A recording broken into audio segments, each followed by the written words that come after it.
Hello প্রিয় দর্শক, আশা করি সবাই ভালো আছেন।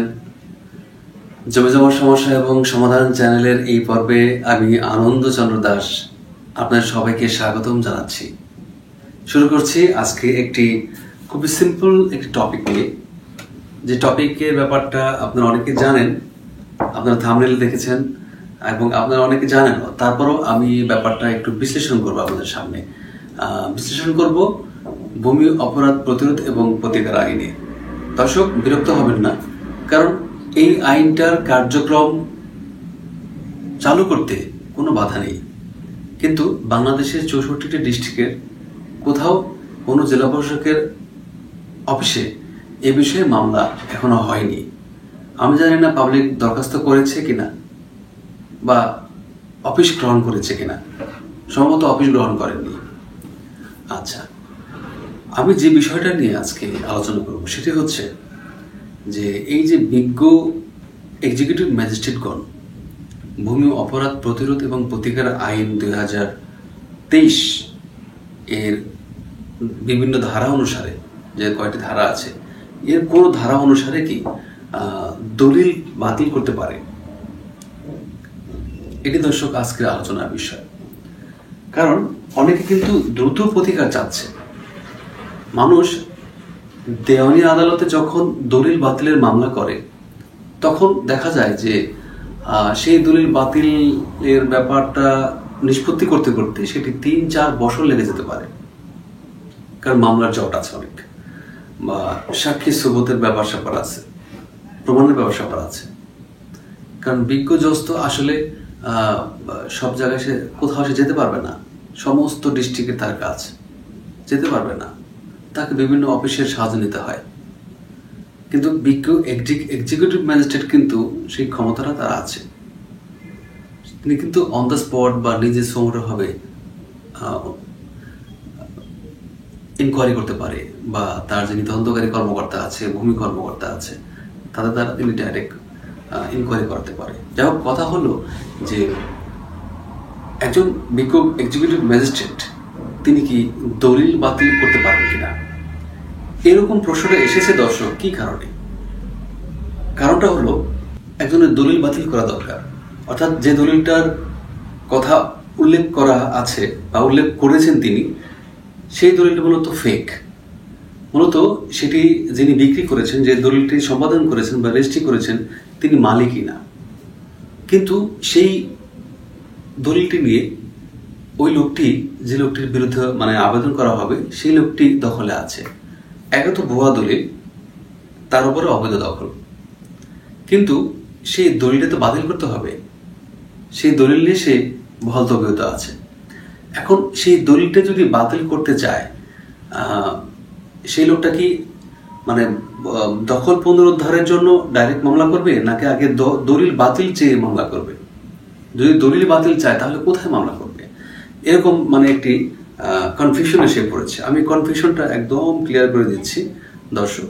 কারণ আপনি মনে করেছেন যে যেহেতু ভূমি অপরাধ প্রতিরোধ এবং প্রতিকার আইন এটি, কাজে জাল দলিল তৈরি করা ব্যাপারটি 4 ধারাতে আছে, যে ভূমি জালিয়াতি সংক্রান্ত এটি আছে, আর দখল পুনরুদ্ধার ব্যাপারটা তো আছেই। কাজে এই এক আইনে মামলা করলে হয়তোবা আপনার নিষ্পত্তি হয়ে যাবে না। দর্শক, এরকম হবে না। কারণ এই ভূমি অপরাধ এবং প্রতিকার আইনে কোথাও বিজ্ঞ এক্সিকিউটিভ ম্যাজিস্ট্রেটকে দলিল বাতিলের ক্ষমতা দেননি, দেওয়া হয়নি, কোথাও দেওয়া হয়নি।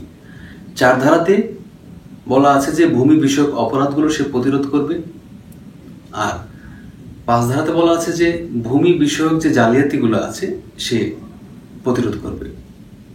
প্রতিরোধের কথা বলা আছে, শাস্তির কথা বলা আছে, কিন্তু দলিল বাতিল করার ক্ষমতা বলা হয়নি। বলা আছে কি ভূমি দখল পুনরুদ্ধার, অবৈধ দখল পুনরুদ্ধারের কথা বলা আছে। কিন্তু অবৈধ দখল পুনরুদ্ধার কি তিনি যে কোনো মুহূর্তে চাইলে করতে পারে? পারে না। বিধিমালা দর্শক জারি হয়েছে, সেই বিধিমালাতে বলা আছে যে যদি কেউ ফেক জাল দলিল দিয়ে কোনো দরখাস্ত করে বা কোনো ভূমি দখলে থাকে, অবৈধ দখলে থাকে, তবে তাকে দরখাস্তের পরিপ্রেক্ষিতে, কারো আবেদনকারী দরখাস্তের পরিপ্রেক্ষিতে তাকে ডাকতে হবে। তাকে নোটিশ করতে হবে। সে এসে যখন কোনো দলিল পত্রাদি দাখিল করবে, সেই দলিল যদি মনে হয় যে না, এই দলিলটি যথেষ্ট প্রমাণ আছে অবিশ্বাস করার, বা এটি যে ফেক সেটি বিশ্বাস করার যথেষ্ট কারণ রয়েছে, উপযুক্ত কারণ রয়েছে, তবেই তিনি এটিকে সন্দেহ করতে পারে। সন্দেহ করে এটি তিনি তার যে অধিক্ষেত্রে যে জুডিশিয়াল ম্যাজিস্ট্রেট আছেন, যে ফৌজদারি আদালত আছেন, তাকে এটি তিনি লিখতে পারেন। তাকে একটি স্মারকের মাধ্যমে তার অফিসে এটি সরাসরি তাকে লিখতে পারেন। সেই আদালত, বিজ্ঞ আদালত এটি ব্যবস্থা করবেন, দলিল বাতিল করবেন না করবেন না। আচ্ছা, এ তো গেল দলিল বাতিলের ব্যাপারটা। তাহলে দলিল বাতিল কিন্তু করবেন বিজ্ঞ আদালত। বিজ্ঞ আদালত, এখানে আদালত বলতে উপযুক্ত ফৌজদারি আদালতে প্রেরণ করবে। দর্শক, ফৌজদারি আদালত বলতে জুডিশিয়াল ম্যাজিস্ট্রেট। তাহলে তিনি কিন্তু উপযুক্ত কারণ দর্শাইয়া যে এটা যথেষ্ট কারণ আছে, এটা জাল, কিন্তু আপনি কিন্তু বিজ্ঞ ম্যাজিস্ট্রেট কিন্তু বলতে পারছেন না যে এটা জাল। তিনি জাস্ট সন্দেহ করে এটি ফৌজদারি আদালতে প্রেরণ করতে পারবেন, স্মারক করে, একটি স্মারকের মাধ্যমে, একটি চিঠি করে। এ গেল দলিল বাতিলের ব্যাপারটা। আচ্ছা, এরপরে আসে দখল পুনরুদ্ধার। কিন্তু আপনাকে ওই দলিলটি আগে বাতিল করে আসতে হবে। যে পর্যন্ত আপনার ওই দলিলটি মূলে সে মালিক আছে, সে পর্যন্ত তিনি মালিক, সে পর্যন্ত তিনি দখলে থাকবে। তাকে ওইখান থেকে উচ্ছেদ করা যাবে না, কারণ আদালত তো তাকে অর্ডার দেয়নি। যখন আদালতে ঘোষিত হয়ে যাবে হ্যাঁ দলিলটি জাল, এরপরে সেই অর্ডার নিয়ে সেটি জাল যে সেটি কিন্তু কোর্ট পাঠাবে, সাব রেজিস্ট্রার অফিসে পাঠাবে, তারপরে সহকারী কমিশনার ভূমি অফিসে পাঠাবে, জেলা প্রশাসকের অফিসে পাঠাবে। প্রত্যেকটা অফিসে পাঠিয়ে এটি ওয়াকেবল করা হবে এবং তামিল করানো হবে যে এই দলিলটি জাল। তারপরে উনি আবেদন করবেন যেহেতু এটি ফেক দলিল, তাহলে আমার দখলটা পুনরুদ্ধার করে দিন। তখন তিনি দখল পুনরুদ্ধার করার জন্য স্টেপ নেবেন। কিন্তু তার আগে তার সর্বশেষ যে খতিয়ানটি আছে, সর্বশেষ যে এসএ রেকর্ড বা বিআরএস রেকর্ড বা নামজারি তার নামে থাকতে হবে।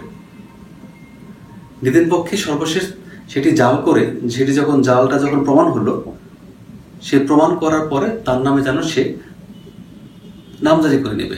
নামজারি করার পরে সে দখল উদ্ধারের জন্য তিনি মামলাটা করবে। অর্থাৎ প্রমাণ হলো তাহলে যে বিজ্ঞ এক্সিকিউটিভ ম্যাজিস্ট্রেট দলিল বাতিল করার ক্ষমতা রাখে না, বা এই ভূমি অপরাধ প্রতিরোধ আইনে তাকে এই ক্ষমতা দেওয়া হয়নি। ক্লিয়ার দর্শক? আশা করি আপনি আপনার উত্তরটি পেয়েছেন। সবার সুস্বাস্থ্য কামনা করে এবং মঙ্গল কামনা করে বিদায় নিচ্ছি।